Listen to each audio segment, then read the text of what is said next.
Madam, my faculty colleagues, and the invitees who have joined this meeting. As you're aware that I'm associated with this PSITM almost from its inception. I've seen its growth from the beginning, and I've also seen the amount of effort and interest that's been shown by the management in taking this initiative. Last week, I got a chance to have an interesting conversation with you. I would like to reserve this session for sharing some of my random thoughts, and possibly we will have a QA session so that I'll be able to answer or respond to some of the queries that we have. Whatever the point that I'm going to mention, they have been taken from various sources. As you're aware, there are a lot of changes that are happening in the higher education sector. And let me put some random thoughts so that we understand the context with which we are uh, working in an environment or in the current context. All of us are aware that whatever the education that's been done after 12 plus 2 is normally referred as higher education or university education. The higher education has gone through tremendous changes in the last 2 to 3 decades. Particularly in the last 5 years, there's a tremendous transformation that's happened. Normally, I look at the entire higher education as about 5 stages or 5 components. It starts with the component of admissions, where the enrollment. The second component is the curriculum design. The third component that we see is the teaching learning process. The fourth component is normally called the assessment. The fifth component is the outcomes. Whenever we talk of outcomes, we can fix the outcomes based on our interest and based on our requirements. And each of these components or each of these stages are really challenging in their own way. We can discuss on each of these components in detail for several hours. But however, I would like to set the context that these 5 components have to be understood very clearly by each and every institution.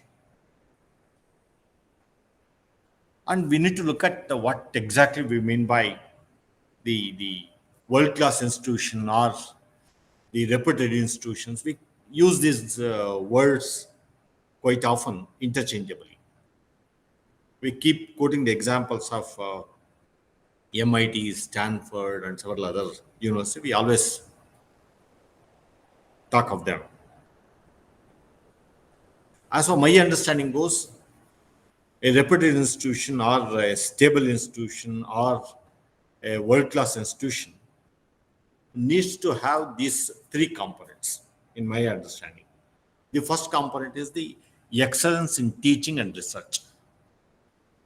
It means the kind of pedagogy that's being used, the kind of research that's being carried out, it's all relevant, is contextual.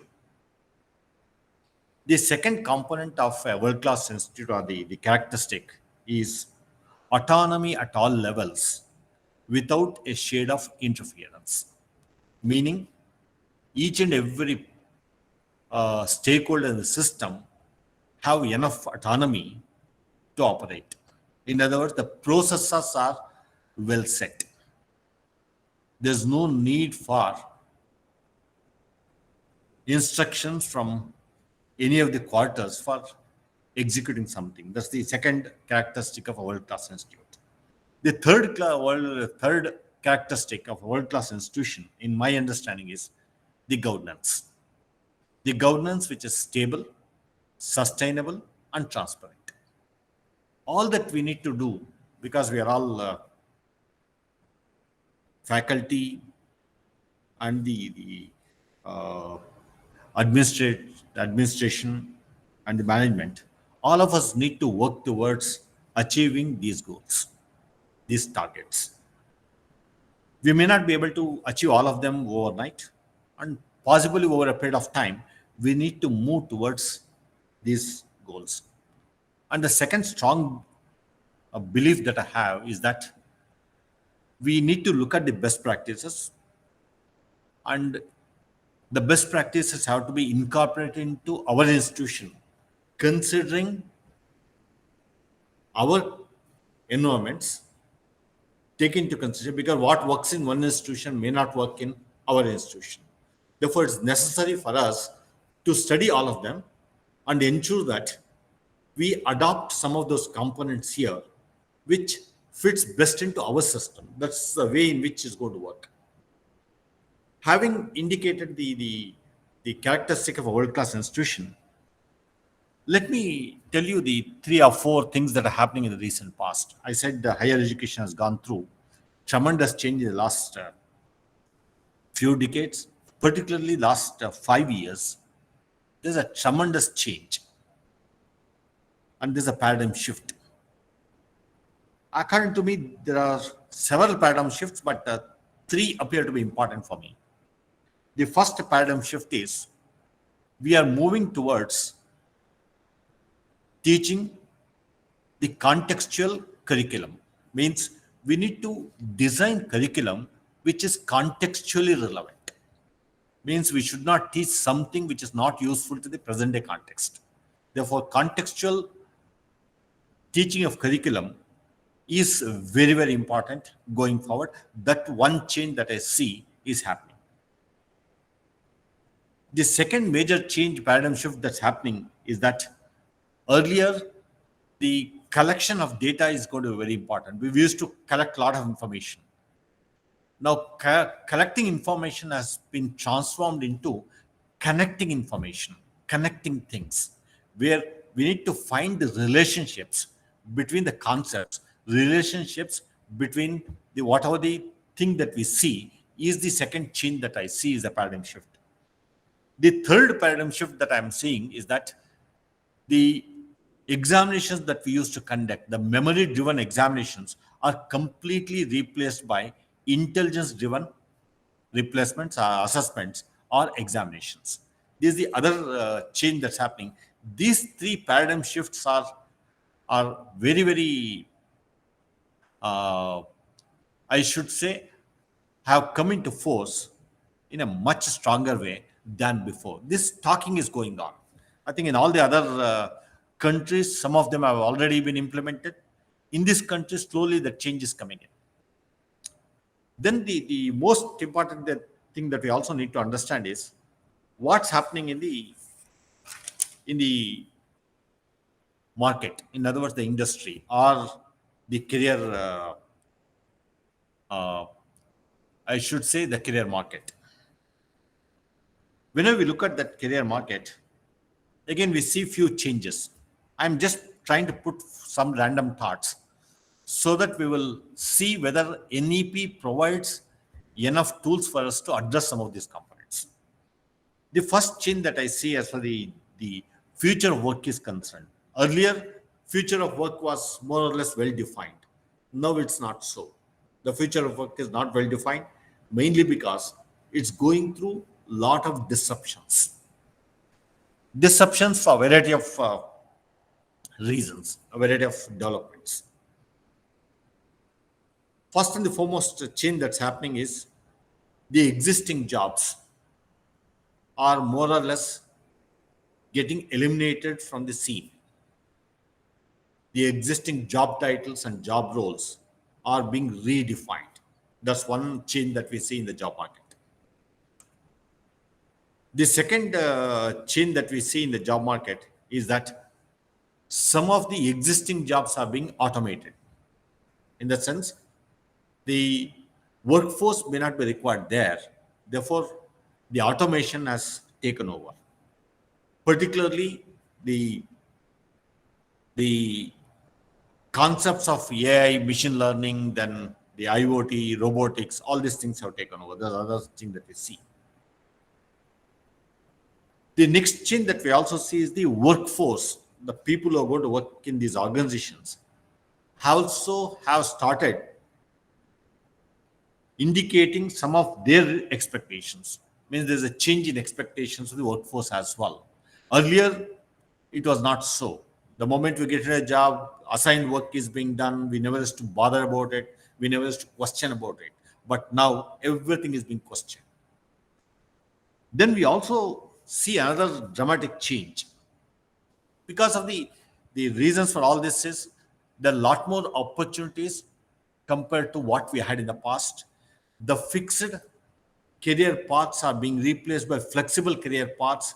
A person with one particular specialization need not have to work in the specialization. They can go and do something in the other specialization as well.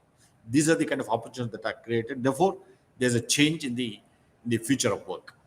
Possibly in the next 2 to 3 years, a lot more changes we are going to see. Then working in a single organization for lifetime is more or less taken out. It is very clear that a particular person will work in multiple organizations at multiple points of time, or it's also possible that a person would work in multiple organizations at the same time. Possibly they work on Monday, Tuesday in one organization, Wednesday and Thursday and third second organization, and Friday and Saturday in the third organization. That's possible.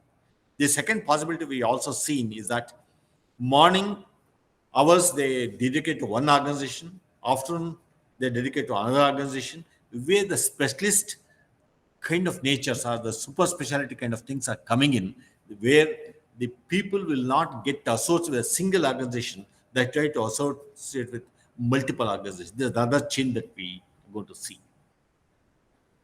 Whenever we talk about all these things, upskilling, reskilling, and transformation learning becomes important. What do I mean by that? It means every day we need to keep updating our skills.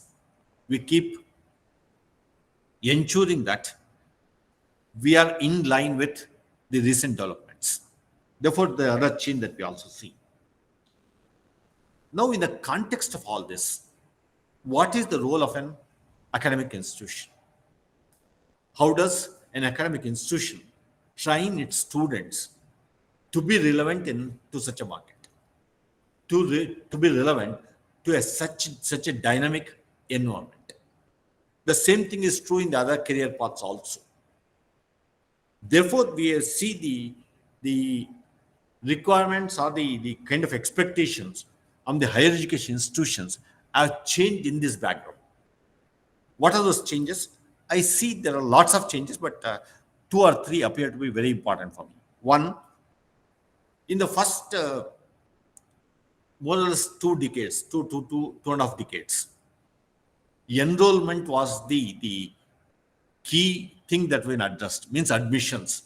Getting an admission to an education institution was the primary focus of a student, of the parent, about 2 decades, close to about 1980 to 90s. That was the thing. Getting admission was the focus. In 2000 and 2010 onwards, in the next 2 decades, you see the placement or the employment was the focus. Means I want to get in the institution which can provide me an employment. That's the other change that we are seeing. Earlier, it was enrollment, getting admission was important. Then employment means getting a placement is important. Therefore, the education institutions have started focusing slowly on the placement. They wherein if any student is going to get an institution, will make a kind of search whether this institution has good placement record or not. What is the highest salary that's been paid? How many companies come to this organization? That was the kind of thing that we are seeing. Possibly in the next 2 decades, we see an enterprise kind of thing. They say that if at all I want to get into an organization, can I go out with an idea to start an enterprise? You understand the kind of change that's happening. What is the change? From enrollment to employment to the enterprise.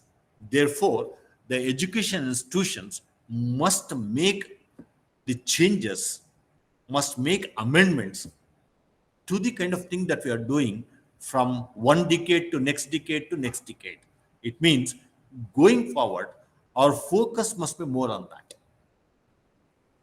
In other words, it's important for us to evaluate at each and every point of time and see, are we relevant? Are we doing the right kind of thing which is required by my stakeholders? This is exactly the context with which all of us need to understand. There may not be any direct answers for any one of them, but we see the trends. The trends are like this. Now, let me focus a little bit on the new education policy or national education policy. National education policy, which was adopted in the year 2020. If you look at the context,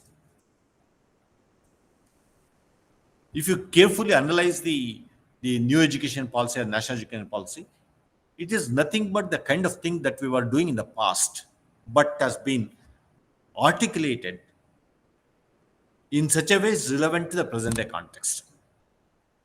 This phenomenal work has been done by the committee to give out lots of things for each one of us to understand and be relevant in the present day context. What this particular education policy is all about, there are lots of things. I think it's a huge document. For me, about 7 or 8 things are going to be relevant as far as the higher education is concerned, higher education institutions are concerned. Why is this new national education policy or new education policy came in? It came in because the education in this country or the kind of thing that we are going to offer must meet the global standards. That's the number one. Number two, it also to be aligned with the global requirements, because our students will not only work in our country, they also work elsewhere. Therefore, we need to be relevant to the global requirements. Therefore, it's necessary for us to understand what are the kind of components of these reforms that have been suggested in the new education. Great work has been done. One, they clearly indicate there must be flexibility. Flexibility is one component which they have emphasized. The second thing they have emphasized very much is a multidisciplinary learning. Multidisciplinary learning is the other component they have mentioned. The third component or the third thing they have mentioned is it must be a holistic education. Means earlier, which we used to neglect, now they say that all these things are going to be relevant. Whenever we say multidisciplinary, it does not mean that studying multiple subjects. All that is being suggested is there any linkage from one to the other? That's exactly what I meant by the paradigm shift of connecting the concepts. Connecting is very important. Therefore, multidisciplinary learning is basically connecting two subjects or two concepts which are not directly connected. That's exactly what multidisciplinary learning is. That's one aspect which new education policy has strongly advocated. Holistic education, because they said earlier it used to be intelligence was the important. Now they've also looked at the spiritual quotient, the emotional quotient is also equally important compared to, and also in addition to the intelligence quotient. That's the kind of thing they have proposed. The next major reform they have suggested is multiple entry and multiple exit. Means there must be seamless movement from work to job, work to study, study to work. That's the other thing which they have mentioned, where a student can study for some time, go and work and come back and resume the studies. Earlier, the concept was that if a student gets in, he's going to be in the institution, study, and go out with a degree, but is no longer be true in the future context. There are multiple reasons for that. The next thing they also indicated that why should a particular student study only one subject? Why not study multiple subjects? That's exactly the concept of major and minor, wherein a student can study engineering as a major course and a minor in law. A student can study a major in engineering and a minor in music. Most importantly, when we say these two, find out is there a connection between the two? Is there anything which we link it up? A person can do a major degree for maybe for career or whatever, a minor degree for passion. Somebody is interested in knowing about, say, rural development, he can do a minor degree in rural development. Therefore, that's the kind of flexibility that's been built in. Next, is it possible for a student to study in multiple institutions where a particular student can acquire credits from multiple institutions?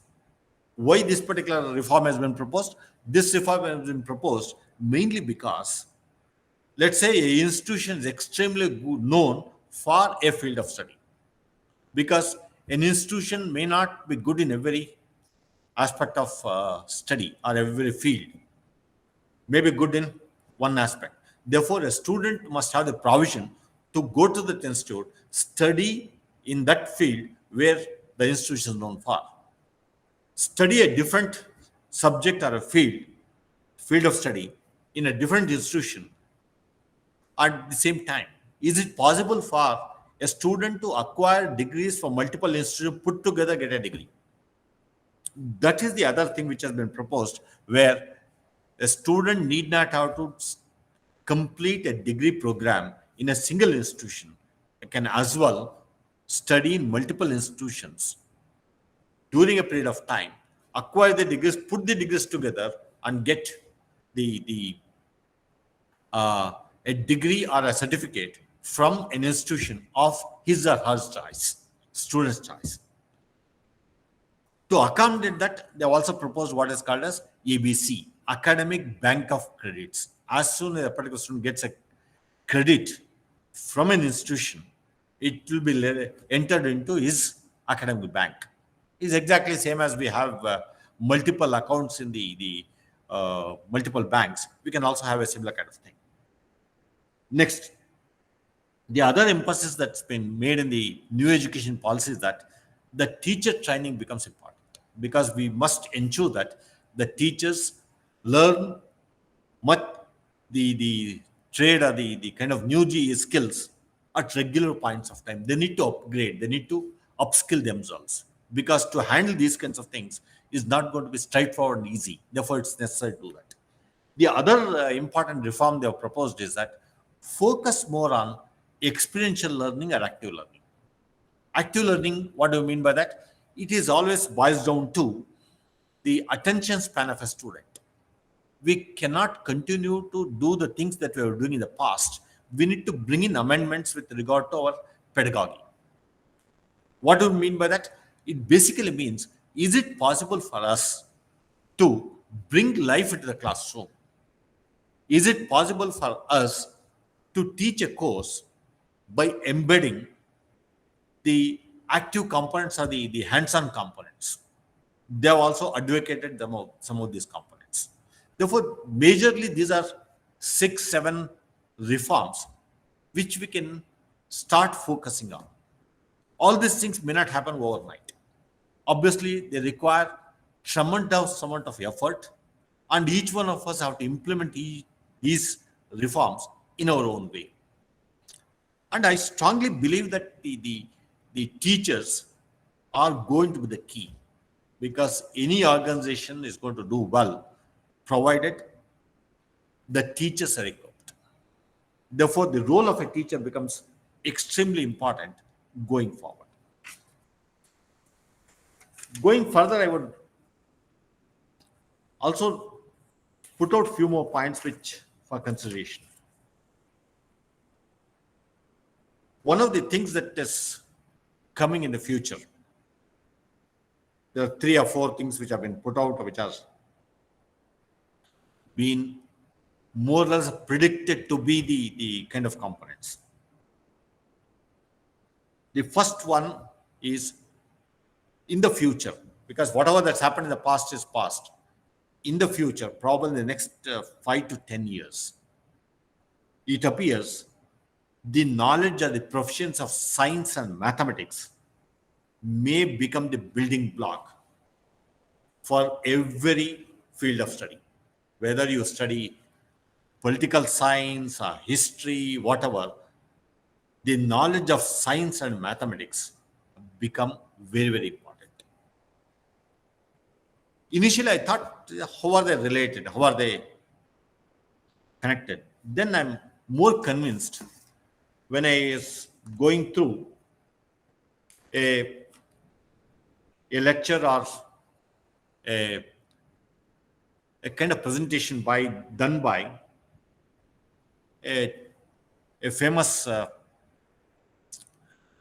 philosopher author by name Jordan Ellenberg.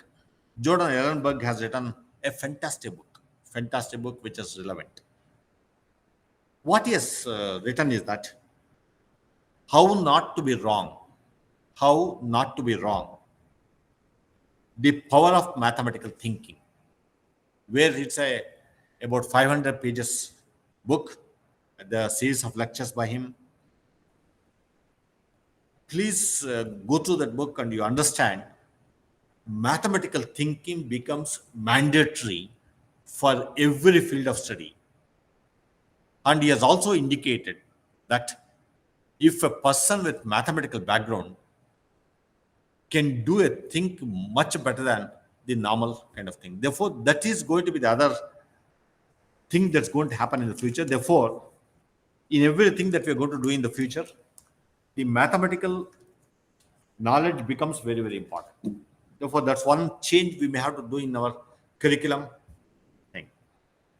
Then the other change that we need to do is we need to design, which has also been indicated in the new education policies, that from general curriculum we need to have what is called as personalized or customized curriculum. Means bring in flexibility where the student can pick from multiple courses that are being offered to put them together to design their own curriculum.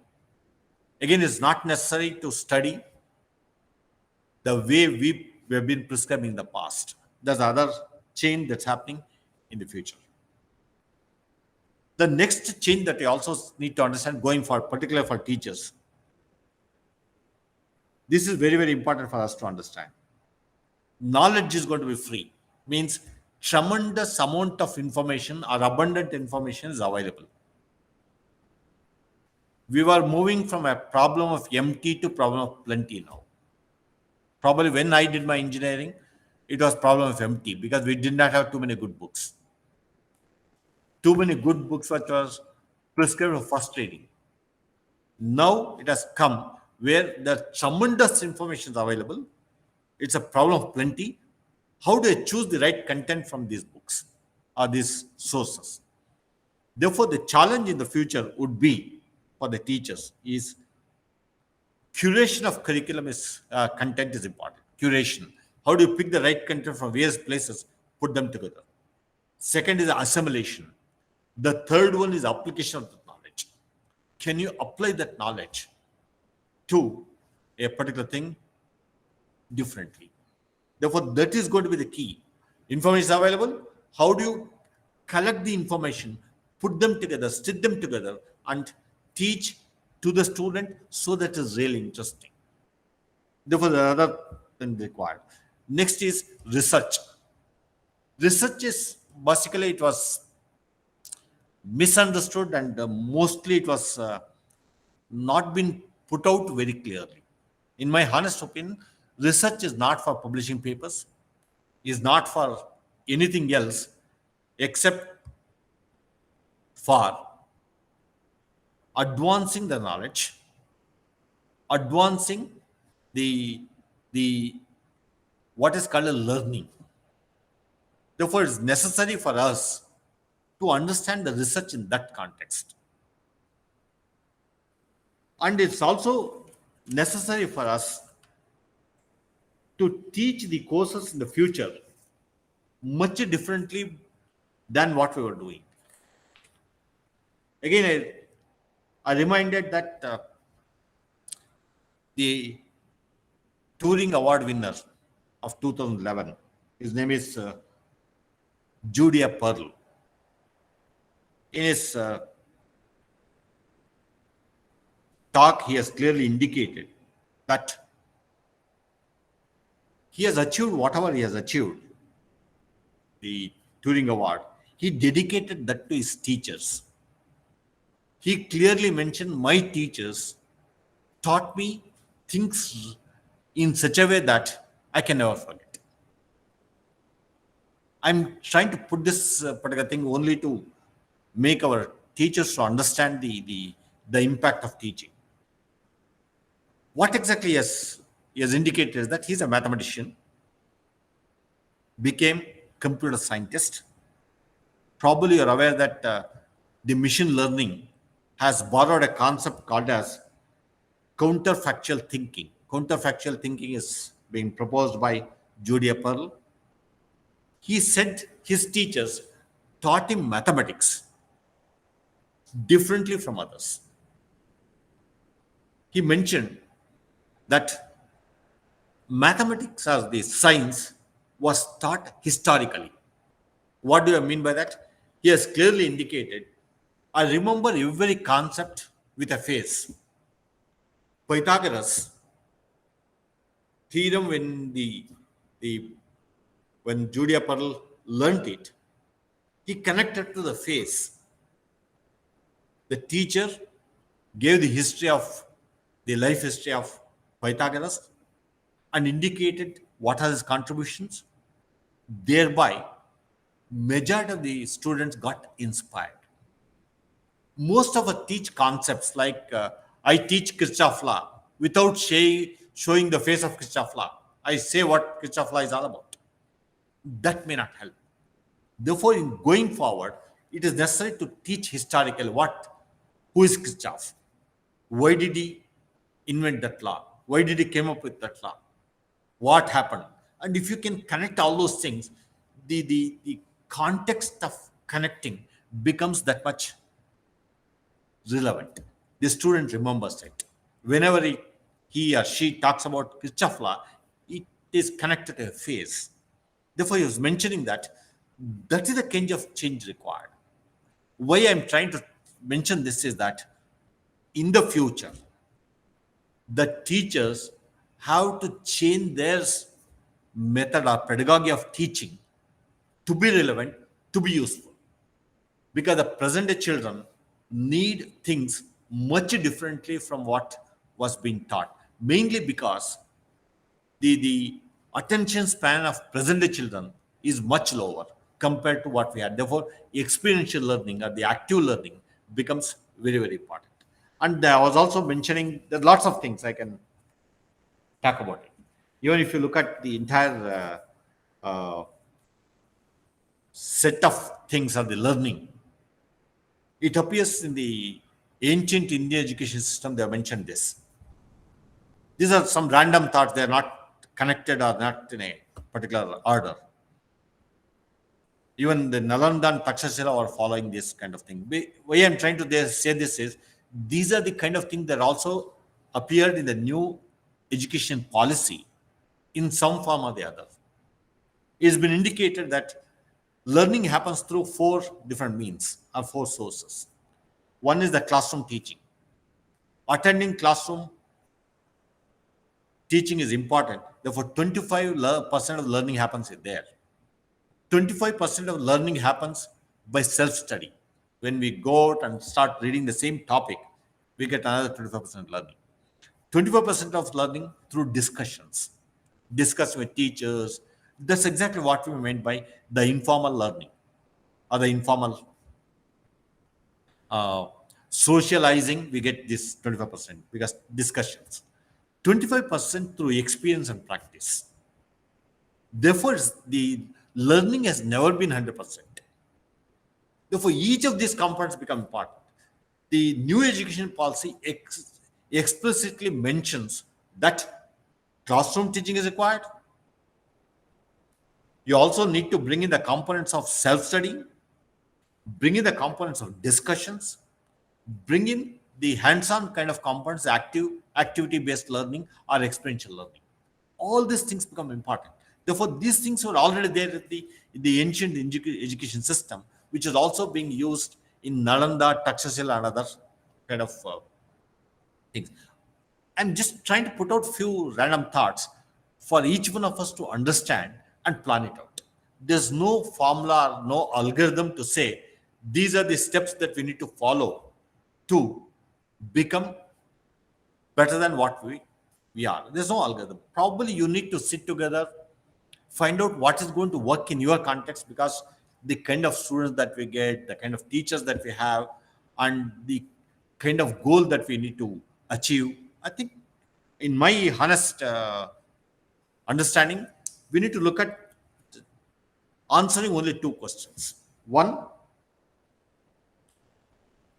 what do what we are today? Second, what we want to be as an institution, as an individual, as anything. If we can answer these two questions, possibly we can design a path to move from where we are to a point where we want to be. I think these are the kind of thing that we need to look at. In my honest understanding, each one of us have to do things differently. Each one of us have to find the ways and means of achieving this. And there's no need for us to take some concept from somewhere and start implementing, because that may not work really well in our kind of systems. If I would stop here and wait for few questions so that we can, it's a very general kind of random thoughts that I've put out. If you can ask few questions, probably I'll be very happy to answer those questions. I'll stop here.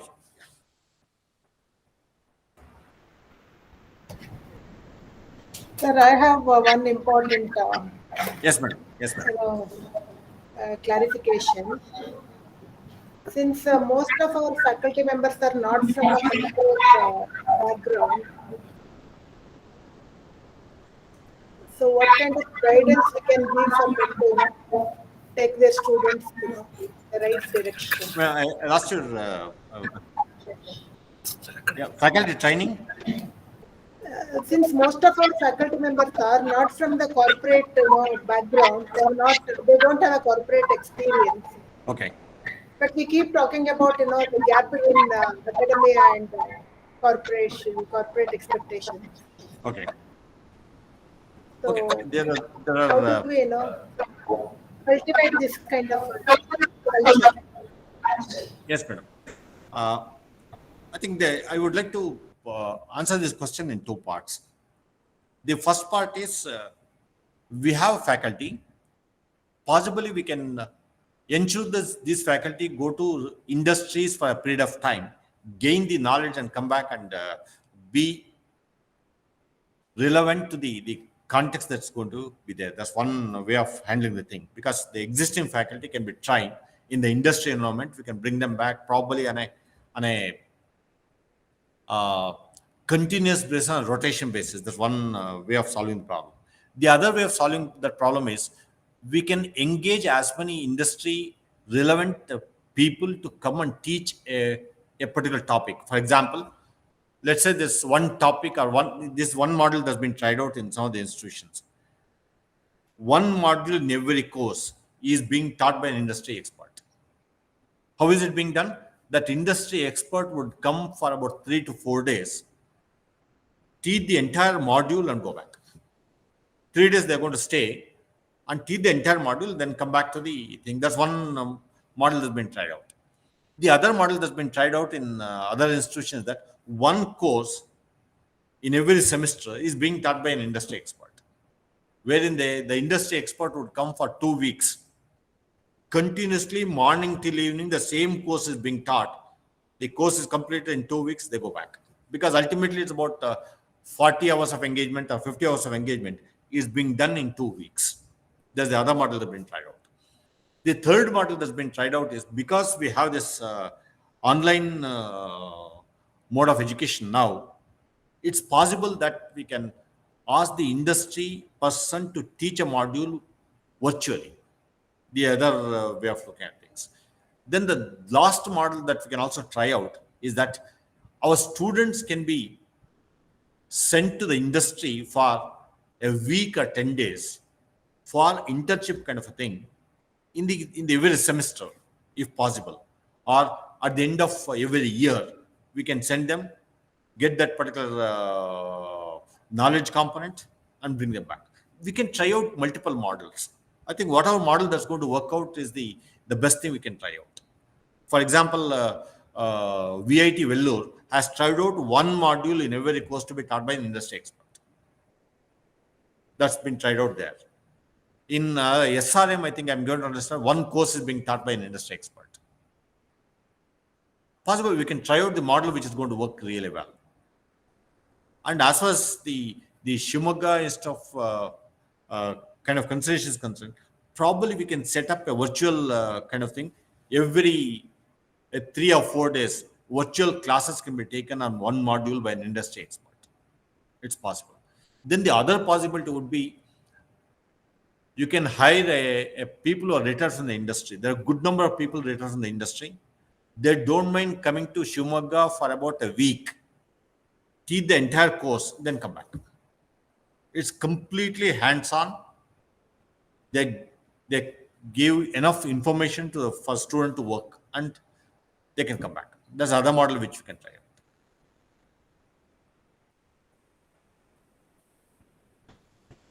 out. Thank you, sir. Yes, sir.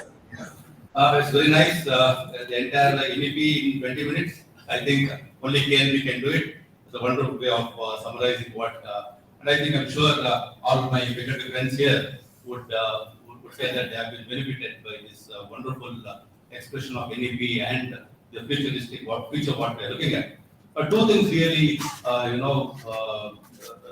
was really impressed with two things. One is that enrollment to employment to entrepreneurship. Yes, sir, that is the way forward. We have seen that enrollment was the issue, then we had the employment as the issue for our admissions. Now, entrepreneurship is, yes, I would agree with you that the entrepreneur is going to be the next thing as far as the standing of the institution goes. But how do we bring this entrepreneurship into our undergraduate system? Maybe in a postgraduate system or in a research-based institute, then the entrepreneur may take off. But in undergraduate institutes, time and again we have seen, both of us, that a number of projects, student projects were done, are just lying as a small record somewhere in the corner of the library. So, what steps can we take to ensure that the projects that our students do, they turn up into a products, and then that turns out to be an entrepreneur coming out? Yeah. As far as this particular thing is concerned, one of the proposals in the NEP is that the affiliation system will go. Every institution is going to be provided with autonomy. Once the institutions get the autonomy, you need to design the curriculum differently than what we have done today. Meaning, from the beginning, we must give all the fundamentals to the students starting from first semester to fourth semester, which is normally called as the foundation years, the first 2 years. Give them all the requisite fundamentals. Then in the third year and fourth year, they start working a vertical, a specialized vertical. In the specialized vertical, the subjects are interconnected, where they learn in the project work itself. The theory is being taught through the practical kind of components. In other words, we normally do a program called as Youth Enterprise Program. In the Youth Enterprise Program, what's being done is, in 2 days, the student is exposed to the entire entrepreneurship life cycle. Just take a small idea or a problem, find out the possible solutions for that particular problem, then start prioritizing the solutions of the problem, then take one solution which you feel is the best, start implementing it. Then make a presentation, make a pitch, and see whether that particular idea is being accepted, is being uh, endorsed by the experts from the industry or from academia. Therefore, the entire concept of entrepreneurship can be that those small modules can be given to the student. Ultimately, we can. One of the things that we also need to do, which I did not get time to talk about, we are going to be relevant only when we pick up some problems which are regional in nature. The local problems must be taken. You don't have to look for a problem in America. We don't have to solve problems in America. Why not we pick up the problems in our country, start solving it? Can we find a technological solution for doing it? Possibly you are aware that the concept of induction program is basically that. Induction program of 21 days or 15 days. What we need to do, we must take the students to the local environment. We need to make the student to observe the local environment. Let them point out or note down the kind of problems they see that can be solved. Find a solution to the problem. Ultimately, that itself becomes a problem for the enterprise. A student can take it up in the future. Therefore, the solution to the thing that you mentioned is that first 2 years is purely the foundation where student knows in and out of what they're doing, all related things. For example, the student is going to study something on history, music, then they could study something on mathematics, political science, anything they are interested in. Give them the flexibility and ensure that everything that's being studied, there's a link, is a mathematical link or a connection between the two concepts. That's how the bio-inspired computing, ant colony optimization, all those things came in because biology and computer science are connected. Therefore, similarly, what is to be done is in the third year and fourth year, we must start making the student to take up the problem with they have noted in the first year doing the induction program, make them to work on that, help them out. Possibly through the next 2 years, the training is rigorous, where an enterprise or an idea can be generated, which is prototyped, proof of concept is developed, they can go out and roll out as a product. That's possible. That's possible. That's the idea which can be done in the bachelor's program. That's also one of the reasons why they have ensured that all the programs from now onwards are 4-year programs in the future. For example, a BSc program is a 4-year degree program, and they can always exit at any point they want. Fourth year is purely making them industry ready. If a student is going to work on this concept from the third year and fourth year, I think directly they become industry ready on day one. That's the entire concept which we need to bring in. It's possible to do it. Only thing is requires a different kind of approach, different kind of mindset. Most importantly, autonomy to be there, because there should not be any restrictions either by the university or by anybody else to try out something which you want to try out. Honestly, there's also one more thing that's been mentioned. It's also been mentioned this way. Any institution which is going to experiment, any institution which is going to try out, is likely to succeed 5.5 times more than any other institution which is not going to try out. We need to try out. We need to try new models. There's nothing like failure. In my honest understanding, success gives you confidence. Failure gives you experience. Therefore, we need to give that kind of mindset to our students. Tell them not to worry about anything. If there's a failure, it's a good learning that's happened. I think that's how we need to train our students going forward. I think there's nothing like the concept of failures being taken out. In other words, F grade may be taken out from the system itself. There's nobody is a failure in the system anymore. That's the kind of thing that's the we need to look at in the future. I think in my honest understanding, it's possible. It's possible. There's also another thing which has also been mentioned where similar to what we have mentioned. We need to move from enforcement to enablement to empowerment. Enrollment to employment to enterprise. Similarly, on the other side, on our side, enforcement. You don't have to enforce anything. Enable that. Empower that. Possibly, we need to enable and empower our students to become really productive. It can be done. I think one word of encouragement from a faculty will make a huge difference. If a student is not going to get the answers for a question, quite often we reject the student. I think our mindset has to change. Tell the student you have done a mistake. This is the mistake that you have done. Why not you do it again? Come back and show me. You see a change.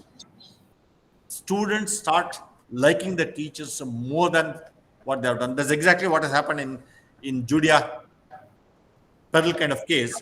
He said the entire Turing Award, I give the credit to my teachers because teachers inspired me. Therefore, I would suggest that kind of approach to be taken going forward. First and the foremost thing, as far as you are concerned, focus on getting autonomy or focus on becoming a university at the earliest. Yeah, sure, sir. We'll try to do that. Thank you very much. You brought up one more of enforcement and this, that again is a wonderful concept. Our students should be enabled. Only then they can come out as entrepreneurs. That's a very good concept, sir. Thank you very much. I think sir has got a question to you. Yes, sir. Yes, sir. Sir, good morning. Good morning, sir. Good morning. Good morning. Sir, the information and the points that you have given are really very nice, for higher educational institutions. Currently, we are almost 1,500 students strength that we have here at PES institutions. PES Institute of Technology and Management has been accredited by both NBA as well as NAC. And our Institute of Advanced Management Studies has been accredited with A grade by NAC. We have PU, we have diploma, we have school. So we have a total strength of 4,500 in terms of students. And we have about 500 strength of teaching and non-teaching faculty members here. We are now affiliated. We are trying for permanent affiliation. We are looking into the autonomous status. We are looking into the private university. What do you suggest us in terms of growth and further courses and institutions here in the Institute of Technology and Management and Degree College that we will have to propose and start? Of course, we have started artificial intelligence and machine learning. We will be starting computer science and design. We will be starting data sciences. We will be starting general degree programs in social works, tourism and travel management, BSc in computer science, physics, chemistry, and such programs we have been starting. And so, what are the areas that we can concentrate in due course of time in another 2-3 years? In case we are targeting to become a private university by 2026 and 27. Thank you very much. Thank you, sir. I think yes, very, very relevant question. I think there are 2 or 3 things which we need to answer before going ahead. The first and the foremost question is we need to answer what we want to be. If that is clear, then it's much easier for us to answer the question. And that's exactly what has been indicated in the new education policy, all that. If at all you want to incorporate or implement some of the suggestions and reforms, every institution needs to have autonomy. Therefore, in the next 3 to 5 years, the accreditation, all those things will change. They have to change. They have to change because they need to look at things from a different perspective altogether than what they have been doing right now. Without bothering about all that, what I would suggest is you need to decide whether You want an institution which is small and beautiful, or you want an institution which is large and the meeting the requirements of a large scale kind of thing. That's what you need to decide, because one is a quality game as a quantity game. As far as the quality game is concerned, it requires a lot more effort than the normal. Quantity game is to ensure and standardize, normalize the processes, and everywhere there is some delivery mechanism that's going to happen. The content delivery is going to happen. The products are being rolled out in mass. They're the other thing which you can look at. What I would suggest is, in future, quality game would give lot more credibility than the quantity game, because the quantity in future may be tough to handle, because to have so many faculty, trained faculty to work in a single organization for a longer period is very difficult. That's exactly what I mentioned in the beginning. A person working in a single organization for throughout their career is more or less ruled out for a variety of reasons. There are multiple reasons for that. Basically, they want to change, or the organization may not be able to cater to their aspirations. Therefore, quality game is the right game that we need to play. That's the first thing. Second thing that I also suggest is, we are trying to react to the market much more than required. For example, conventional programs like mechanical, then civil and electrical, we have a temporary setback in each of these programs. You take it from me, in the next 3 to 5 years, all of them are going to bounce back. They're going to do really, really well. No country can survive or do really well without mechanical engineering, without civil engineering, without electrical engineering. Therefore, they are very, very important. Therefore, we don't have to worry too much about that. There may be a temporary setback as of now. Possibly in the next 2 to 3 years, it's going to change. The other thing that's also going to change in the future is that you may not have any branch at all. There may not be anything like computer science, mechanical, electrical, etc. All that is going to happen is, you're going to get admission to a bachelor's degree in engineering. First 2 years is going to be common. Third year onwards, the student is going to specialize in mechanical, electronics, electrical, depending upon their interest, depending upon their passion. I think that's another area which is going to happen. I think possible in the next 2 to 3 years, this model is also evolving, where we will make the admissions to Bachelor of Engineering. Then you decide. After second year, you decide what you're good at. In other words, as the student makes a progress from first semester to second to third to fourth, the teachers would guide them, the mentors would guide them, saying that you seem to be good in this particular aspect. You seem to have a lot more interest in this. Therefore, you can go in this direction. Possibly, uh, there may be a situation where a student takes admission to Bachelor of Engineering, end up getting a degree in mathematics and going out. That's not ruled out. There's the kind of flexibility which is going to come in.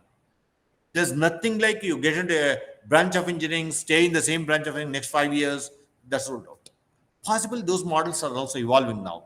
I think we need to be really innovative and ensure that the flexibility is being built in. If you can build the flexibility into each of these things, I'm sure that things will be a lot different from what we see today. And there may not be any boundaries going forward. Possibly a student can join a bachelor's program.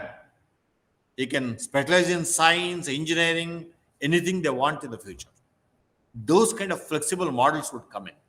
Therefore, the education institutions must start innovating, must start trying out. That is exactly the intent with which the new education policy or the national education policy has been brought out. They want to give in flexibility, bring in flexibility. I'm sure you need to think on those lines. Small and qualitative, and you're known to be known for one area. And all of us need to remember, we cannot be good in everything that we're going to do. We can't be. Therefore, let's work on one area and let's be known for that area in the market. Probably that's the kind of thing that we need to focus more on in the future. That's my reading of the situation as of now. You cannot build an institution having excellence in every thing. It's not going to happen. It's very difficult. Very difficult. Thank you, sir. Again, I take one leap. Mentally, I've noted quality versus quantity. I think I will go with quality, sir. Definitely, I would like to go with quality. If any of my friends have anything, yeah, please. This is Dr. Prasanna. He is a student of MBA as well as our placement, officer. So morning, and this is Dr. Prasanna, heading MBA as well as Career Development Center here, sir. Thank you so much for that overview of NEP. I have two questions, sir. The entire discussions, one common thread or critical force for the entire education is a teacher. Okay, so in fact, all the questions, the importance of teachers was brought. How to make sure good talent get into teaching professions, sir? Because we see that is there any NEP lays any provision, okay, in terms of school they are giving housing facility and all. But is there any higher educational space, the good talents, because there are a lot of disparity between the compensation what they get in industry vis-a-vis the education institute. Even today, in most of the recruitment we see, a lot of people do apply for a position, but we end up not getting anybody. How to make sure good talents, passionate, intelligent, and really talented people get into teaching profession? Because if you do not get talented people into teaching professions again, because the entire effort, whatever we are talking about, will be wasted. We are talking about the people here, nurturing them and living. But getting the real talent into teaching profession, I think, is one of the important things. This is question number one, sir. Number two is the lot of mushrooming of edtech companies now. The sudden emergence of edtech companies like Unacademy, Simply Learn, where they are not investing on any brick and mortar, they are investing on technology. So they have capability to scale the education, in no time. Okay, will these edtech companies be a big threat to the entire traditional education institute? Yeah. My answer to both the questions are like this. For example, if you take a US kind of a scenario, faculty positions are as competitive as industry. The compensation are comparable. Possibly in the next 5 to 10 years, that change is going to happen, because right now there are a lot of regulations in the academic world. For example, fees is fixed, salaries or pay scales are fixed. Possibly the US kind of a scenario, that's no longer there. The faculty get fancy salaries, but the expectations are also very high. Possibly in the next 5 to 10 years, you will see a lot more controls being released. Therefore, the salaries of the faculty are going to be comparable to the salaries of an industry person. It has already started. Let me give an example of Dayanand Sagar University as of now. We are paying salaries much more than the industry today. You give me the best talent, I'll pay whatever you would ask for. Tell me any fancy salary. We are paying 5.5 lakhs salary to a faculty per month. I'm comparing a salary of 1 crore for a faculty who is really good. I don't mind doing that. I'm going to get back that revenue in the next 2 to 3 years. Possibly that's the thing is going to happen. This is possible only if the non-tuition revenue is more than the tuition revenue.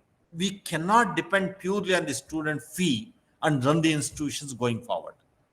We cannot make our managements to pay everything out of the tuition fee, which is impossible. Therefore, what the faculty have to do is, faculty have to do consultancy, have to do training, have to write proposals, get funding, thereby the salaries are comparable to the industry kind of things. That's going to happen. It's a change that's going to happen next 3 to 5 years. You will see phenomenal change in the salary structure of most of the faculty. Coming to the edtech companies and other things, one thing is very clear. The online learning or the hybrid learning has its own limitations. Therefore, online education will never replace the offline education which we are doing, because the informal learning is much more valuable, much more important compared to the online kind of thing, because it's something like you are being taught how to swim. I think you will never get swimming at all. You give a lot of theory. The same thing has happened in case of online teaching. And most of our students faced lots of difficulties in the pandemic period. They are also called as pandemic batches. You know that, where the learning is limited. How much ever effort that we put in, learning through online mode has its own limitations. And if that were to be the best model, MIT, Stanford would have adopted only online teaching. They have not done that. Still, offline teaching is given top priority. Therefore, edtech companies can do a supportive role. They cannot replace the mainstream education at all. That's for sure. Therefore, I'm not too much afraid of all these things. As long as we are relevant, as long as we are good, I think we will have our market, because everybody wants to learn in the right way. Therefore, all that all of us have to do is to be relevant to the current context, bring in those changes, bring in that passion, bring in that dynamism in the environment in the system where people want to be part of that and learn. I think we need to do that. We need to evolve. I'm sure the best talent would walk into the academics in the next 5-10 years, because the salaries are going to be comparable. I can assure you it's going to happen. It's going to happen because the restrictions on the fee structure may go in the future, because may not be too much of control in the long run. It's very difficult, because to get the faculty of very high caliber to be a part of our system, I think we need to pay very high salaries. And we also need to do the job of generating non-tuition revenue than the tuition revenue. It must be comparable. If I get X as the tuition revenue, I must get X as the non-tuition revenue. Then we can have a lot more funds to play with. I think we need to do that. We need to move away from our traditional things. It's no longer the kind of thing that we are doing in the past. A teacher cannot come and say, I'm paid only for teaching, I only do teaching and go away. That will not work. That will not work in the future. You need to innovate, technology transfer to happen, do the consulting. You need to be relevant. You need to be the best in the market.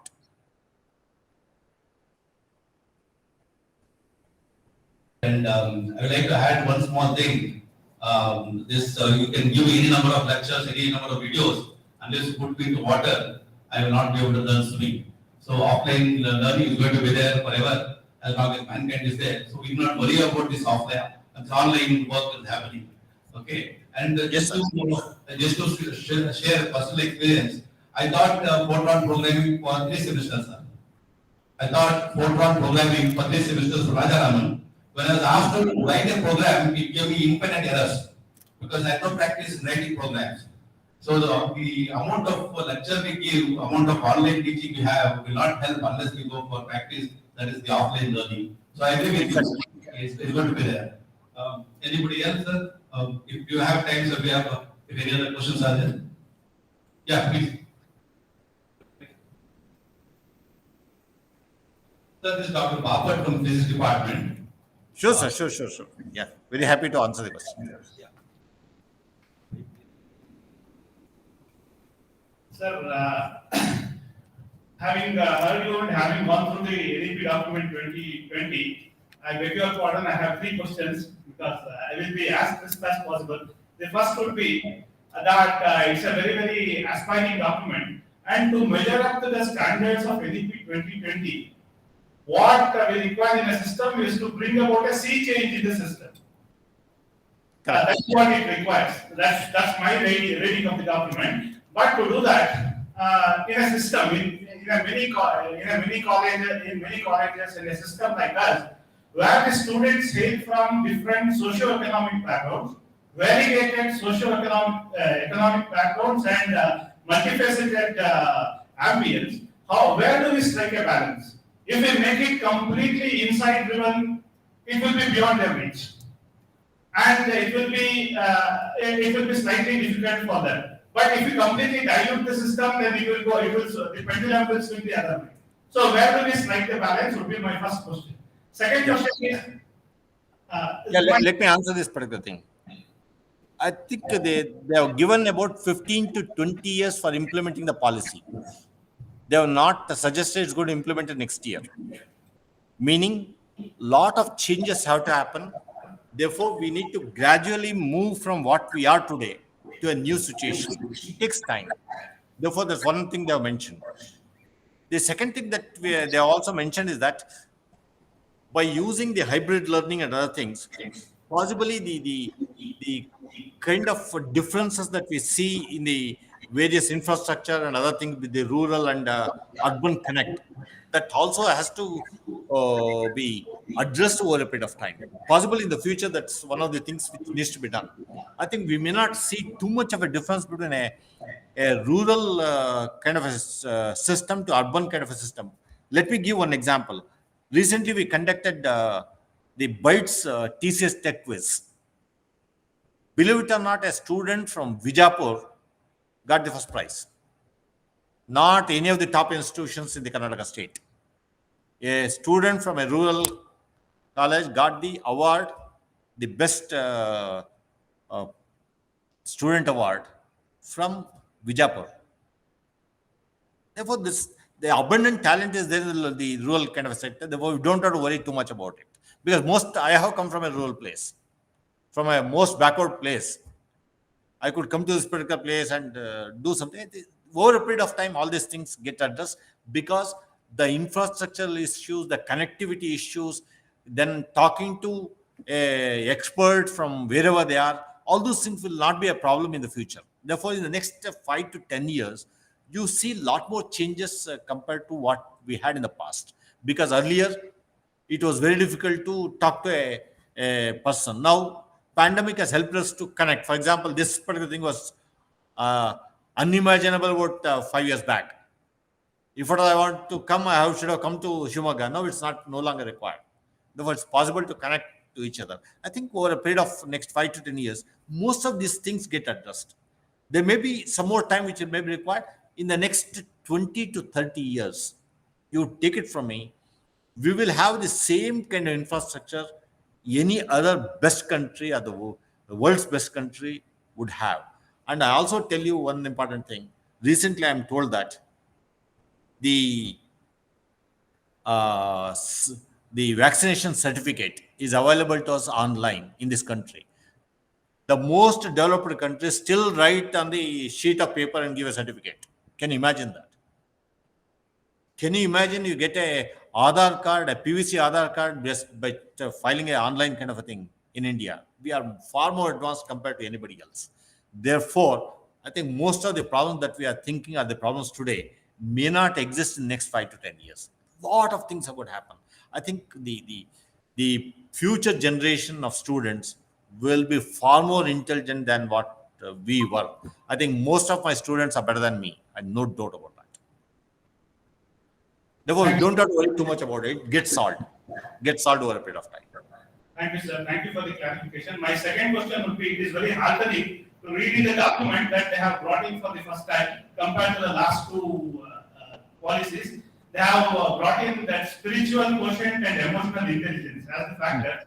But that is the need of the hour because as we know, that increasingly there is a trend of pursuing, in a hard pursuit of the hedonistic lifestyle, students are straying away from the actual path. How do you wish to bring these two things into the domain of education? Do you mean we have to teach some courses? Is that the way to make them educated about these two things? I think there are a good number of institutes are doing research in this particular area. I think the neuroscientists have started doing some kind of research on what has been put out there. I think particularly the Indian context. The Indian context, you can see these components were there earlier. In the ancient Indian education system, they had the morning kind of thing, some kind of getting together, sit together, start the prarthana kind of a thing that was there earlier. Basically, it's a kind of thing that was done in the context of improving the concentration of learning.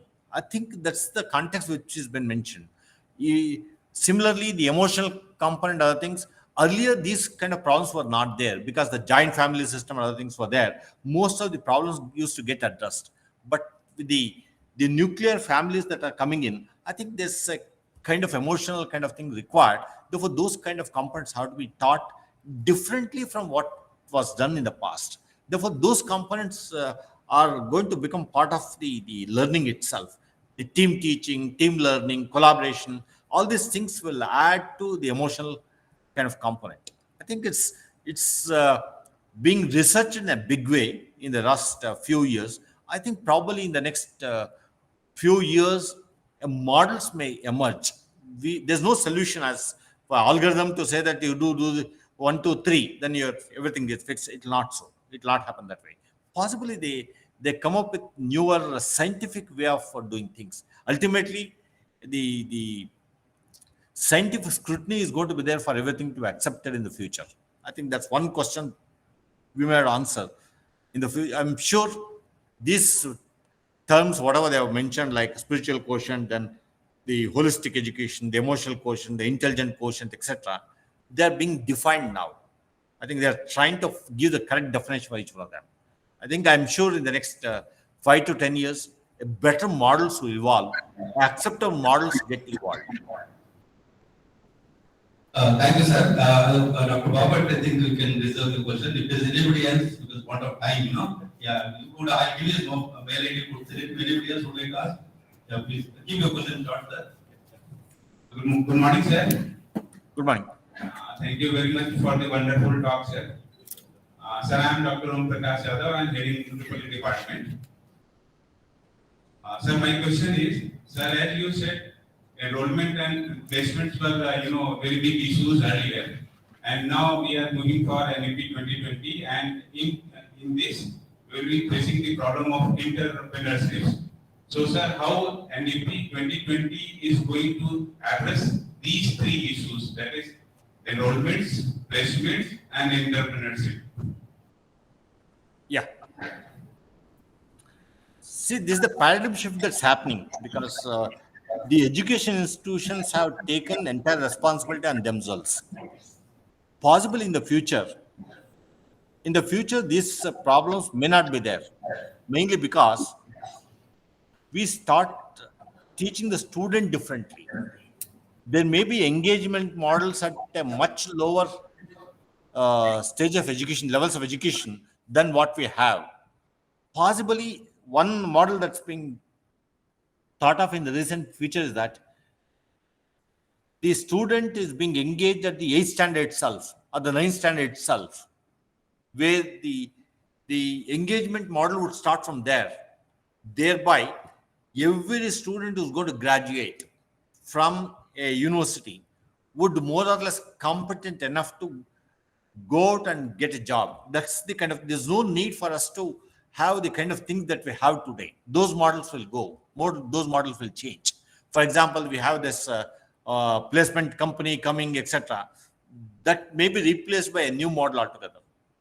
One model that's been thought of in the recent past by one of the states is that there will be a centralized placement test. They conduct a test and keep everything ready without any college name, without any student name, nothing. All that they say is this is a candidate with this kind of credentials. If they want to conduct anonymously, they do that and obviously engage the people. There may be new models that may emerge. Even the enrollment issue gets solved because each and every institution has to specialize, has to be known for a particular area. For example, PSITM will be known for one area of study, one field of study. Where they're good at all the other things, they are extraordinary in one area. That is the kind of thing is going to emerge. Therefore, the education in future, the enrollment in future may not be too much a problem in the going forward. That's one thing that's going to have. My prediction is. Then the issue of enrollment, employment, and enterprise, since they're being addressed in our education model itself, we don't have to worry too much about that in the future, because the models will completely change. A new models would emerge. We may have new kind of problems. The kind of problems we have today will be replaced by new set of problems. That's exactly what I mentioned at the beginning. The existing jobs are completely eliminated, meaning new jobs get created. You will be surprised to know this. Today, 41 million jobs are being created every year.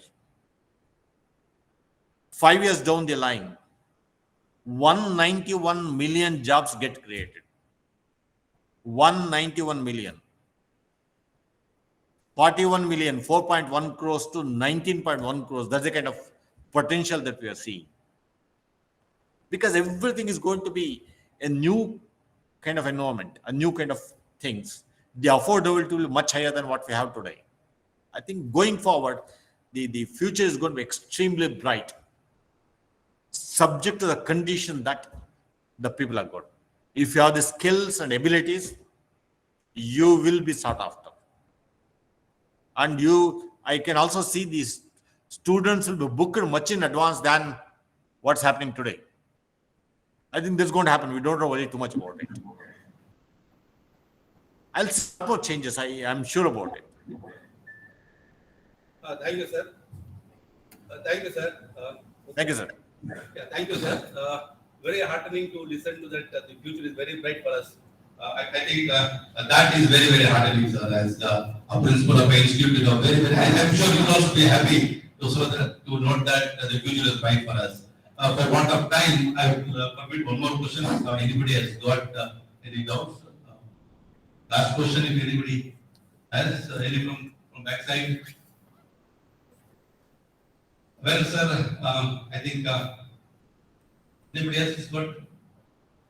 Well, sir, I think we have 1.5 hours. I have stuck to 1.5 hours. So the start was a little bit late, 5 minutes late. I apologize for that, technical issues. Otherwise, we had a wonderful session. And KLP, as I see, has not changed much, though I have not met physically.